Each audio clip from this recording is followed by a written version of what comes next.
sensing a little tension. Shannon, should Pederson replace Wentz with Jalen Hurts? No, he shouldn't. I'm not going to sit here and sugarcoat anything. Carson has not played well this year, Skip, but neither has other, offense hadn't played well. Defense had played particularly well in spots, although the defense, I believe, is the strong suit of the team. There have been times that the offense gets it going, and when they need the defense to get a stop, they let the opposing offense go down the field and get more points. The injury situation, but all that aside, Carson needs to do a better job of protecting the football. Skip, I get it. The offensive line has been beat up. He hasn't had D-Jack the lion's share of the season. Alshon has been out. He's back, but he's not the Alshon of old. Zach Ertz is out. Goddard has been out for a period of time. And again, Sanders has missed time, but that's no excuse for you turning the ball over. Some of the throws and some of the interceptions that he's doing, I'm like, what the hell are you doing, Carson? You can't do that when your team is struggling. The quarterback needs to be the reason why you win. He can't be the reason why you lose because he touched the ball too much, Skip. You can't do that. But Dougie P needs to understand, stop living in the past. This is not 2017. You can't call the exact same plays that you called then because you don't have the same type of team. LeGarrette Blount and J.J. is not banging the ball. You can't play action like you once could because you can't run it. Alshon was a different animal. Goddard was he and Kelsey and Kittle. They were fighting each other. Well, Kelsey and Goddard was for who's the best tight end in football. It's not there. It's not that anymore. So you're calling the same type of plays, using all this scat protection, and you got, you're down to your third and fourth different starting lineups. So a lot of this is on Dougie P, but he's bringing a lot of this on himself. Because the pause, when reporters ask you, you should already look. I know what they're going to ask. Skip, you know how Philly, you know how the media works, especially in Philly. Mm-hmm. They're going to ask you these questions. Listen, Carson is my quarterback. We're moving forward. Carson gives us the best chance to win.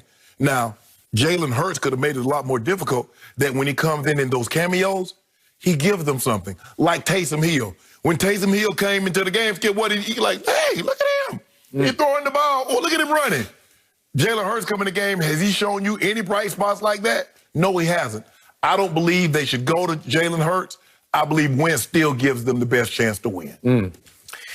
Shannon Sharp, here on Thanksgiving Day, you need to give up the ghost of the man you call Walk It To Him Wentz that I have renamed. He ain't going nowhere. Give It To Him Wentz. It's over.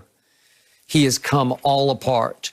Even if you look at the scope of his, how many years has he played now? We're up to five. This is his fifth year.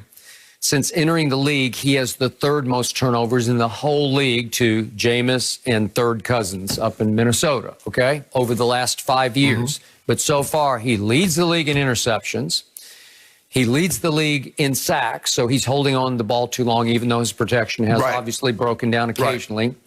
And his total turnovers, including the 4 fumbles lost, equal 18, which is 5 clear of the next individual on the list and is more than 29 other teams have as a team.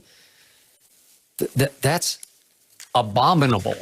That's all-time bad.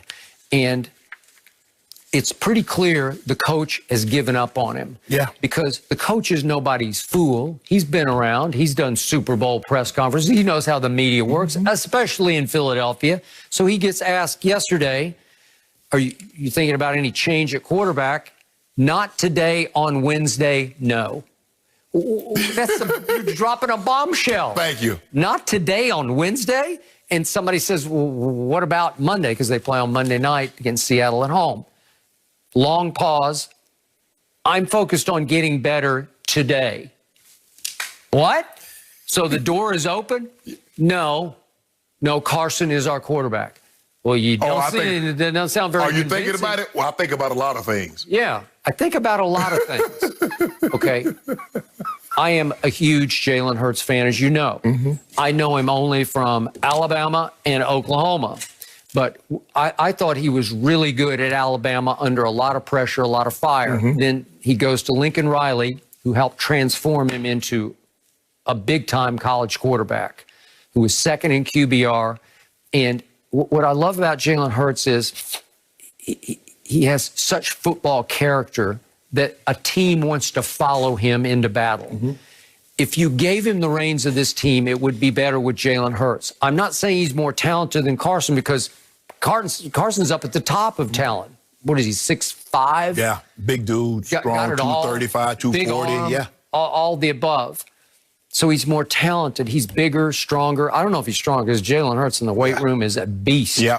But the point is, if you give Jalen Hurts the reins, he'll take over the locker room and take over the huddle and take over the team.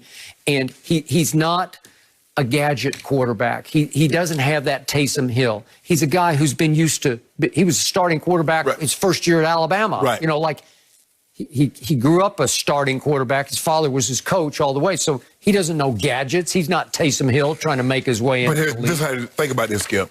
When Cam Newton was struggling, they ended up taking Cam out. They asked Coach Belichick, Cam's our starter. They didn't ask him any more questions. It's done. It was done. That's how you handle that. And he was convincing. Yep. But when you start up, they ask you a question and you pause. What you think about?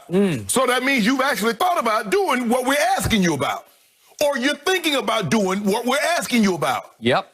Oh, so I think about a lot of things. No, I haven't thought about it. Just like with Skip. You remember when Tom Brady struggled at Arrowhead? What do they call it? The Arrowhead, whatever, Monday Night Massacre or something. Oh, the 38 or whatever. The 44-14, something like that. 44-14. They asked Coach Belichick, are you going to bench Tom? You think about going? Coach Belichick, he laughed at him. He said, I'm on to Cincinnati. Come on. And all they did was go win the Super Bowl. Yep. And as a matter of fact, Cincinnati was, if I'm not mistaken, 6-0 at that time. And they whitewashed them and they wiped them out. And here they went. Doug, you bringing this on yourself.